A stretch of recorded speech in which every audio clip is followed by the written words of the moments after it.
Wherever you go, whatever you do, throw a little at it. Omax, Vest and Briefs.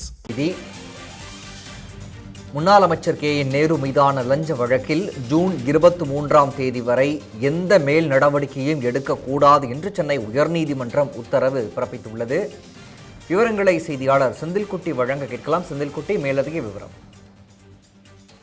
கடந்த திமுக ஆட்சி காலத்துல நகராட்சி நிர்வாகத்துறையில 2538 உதவி பொறியாளர்கள் மற்றும் இளநிலை பொறியாளர்கள் உள்ளிட்ட அதிகாரிகள் நியமனத்துக்கு 634 கோடி ரூபாய் லஞ்சம் பெறப்பட்டதாக கூறி இது சம்பந்தமாக வழக்கு பதிவு செய்யும்படி தமிழக டிஜிபிக்கு அமலாக்கத்துறை ஒரு கடிதத்தை அனுப்பியிருக்கிறது.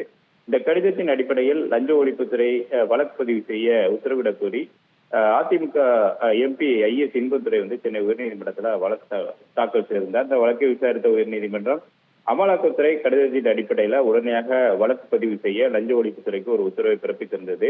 இந்த உத்தரவின் அடிப்படையில வழக்கு பதிவு செய்யாதை எதிர்த்து இன்பதுரை தரப்புல நீதிமன்ற அவமதிப்பு வழக்கு தாக்கல் செய்யப்பட்டிருந்தது.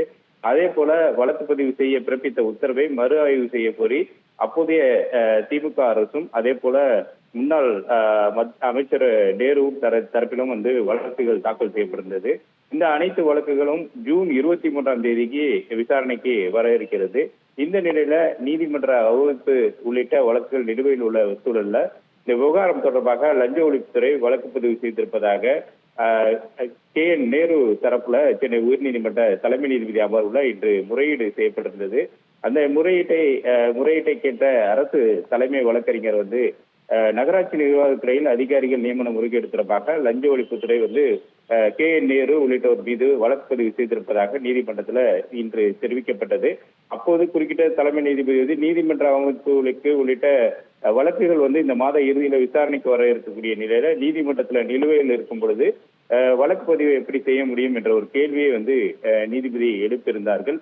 இந்த விவகாரம் தொடர்பாக பின்னர் உத்தரவு பிறப்பிப்பதாகவும் நீதிபதிகள் தெரிவித்திருந்தார்கள். இந்த நிலையில ஜூன் 23ஆம் தேதி வரை அவர் மீது KN நேரு மீது எந்த ஒரு மேல் நடவடிக்கையும் எடுக்கக்கூடாது என்று தலைமை நீதிபதி அமர்வானது தற்போது உத்தரவு பிறப்பித்திருக்கிறது. தமிழக அரசு மேலும் இந்த அன்றைய தினத்துக்கு இந்த வழக்கு பட்டியலிடவும் உத்தரவிட்டு அன்றைய தினத்துல இந்த வழக்கு தொடர்பாக மேலும் அதிக விசாரணை நடத்தப்படும் என்பதையும் தெரிவித்திருக்கிறது. விவரங்களை வழங்கியமைக்கு நன்றி செந்தில்குட்டி.